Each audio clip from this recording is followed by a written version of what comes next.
Fred and Quinn agreed to a fake engagement to ensure Fred's safety. Their children, oblivious to the truth, are ecstatic. But a lavish engagement party throws a wrench in their plan. An unexpected demand by the guests at the engagement leaves them both reeling. Was it just the pressure of the moment, or is something real developing between them? Can they maintain the charade, or will their feelings jeopardize their carefully constructed plan? And what will happen when the children inevitably discover the truth? As the procession and pageantry left the newly blended family to enjoy their sparkling cake, Fred and Quinn each felt as though maybe something between them had just changed. Fake engagement, Quinn reminded herself. This is all fake, a fraud, a fantasy. None of this is real. At least if I was forced to kiss her, Fred thought. It wasn't that bad. She kisses me with more enthusiasm than Beatrice ever did, that's for sure. After dinner concluded, the server presented Fred and Quinn with a photo and a video of their special moment. Congratulations again, she said, passing out crowns to the children. Thank you for celebrating with us here at Dragon World, the most magical place on Earth. So magical that it conjured up an engagement out of nothing, thought Quinn as she smiled and corralled the children toward the door. We have a long drive back tomorrow, she said as Fred caught up to them.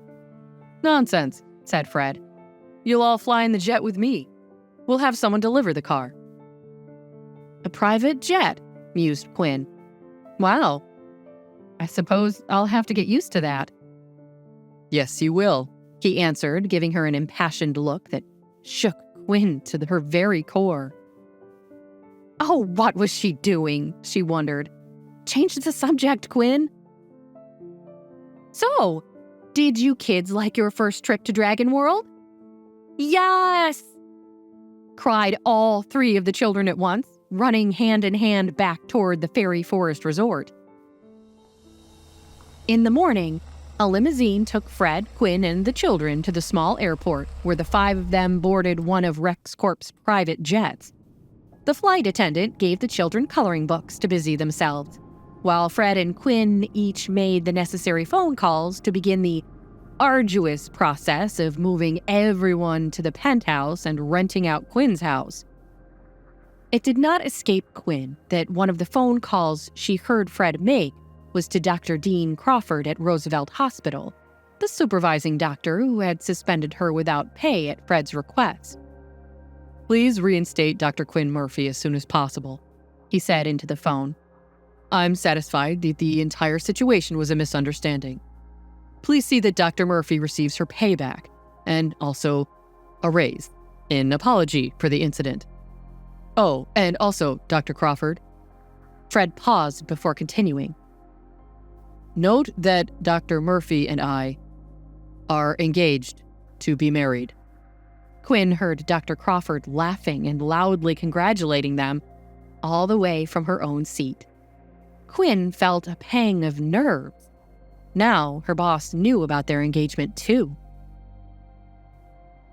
She didn't love Fred running his mouth, but she figured that relationships also end all the time. When the moment came, they would also announce their split and move on with their lives. What harm could it do?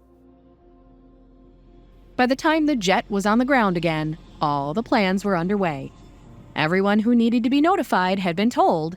2 limousines showed up at the airport to greet everyone. One that would take Fred and Jake home, and one that would take Quinn, Sammy, and Danny home to where their nanny, Nora, was waiting to congratulate them.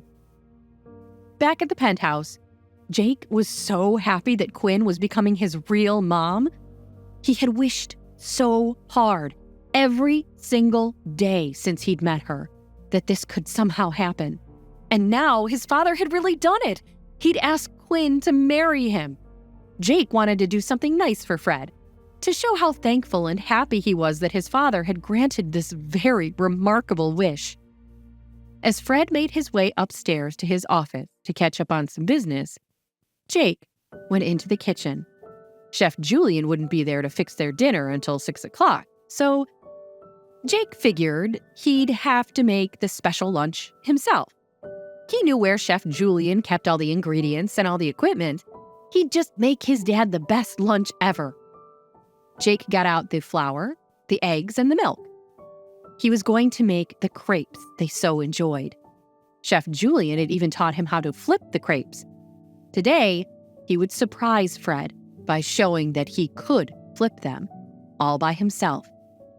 He even took Chef Julian's big floppy chef hat from on top of the refrigerator and placed it on his own head. It was a bit big, but it made Jake feel like a chef. 2 cups of flour, said Jake out loud to himself as he dumped the flour in and it went all over him and the floor. 4 eggs, he continued, not noticing how many eggshells found their way into the mixture. 2.5 cups of milk and 2 tablespoons of sugar. Yay! Even if Jake was making a sizable mess, he was having a lot of fun as he hoped to surprise his father. He turned on the burner in front of him like he'd watched Chef Julian do 100 times. Then, Jake put some butter into the pan and prepared to add the crepe batter. Just as Jake went to pour the crepe batter from the bowl into the buttered pan, his elbow knocked the pan. It flipped over, and the butter inside caught on fire. Jake yelped and flung his hands up into the air. As he did that, he knocked Chef Julian's hat off his head and into the tiny flame from the pan. But soon, that tiny flame became a bigger one, and the kitchen's fire alarm went off as the fire grew rapidly out of control. The fire alarm wailed, a deafening siren in the once peaceful apartment. Had Jake just destroyed his father's home? Worse, had he endangered himself? As thick smoke began to billow from the kitchen, Jake's mind raced. What would his father do? Would Quinn come to help? And most importantly, could he escape the inferno he had inadvertently created? Hey, I'm Jenny. If you're wondering what happens next, download the Pocket FM app now and listen to the exciting episodes of A Mother's Battle.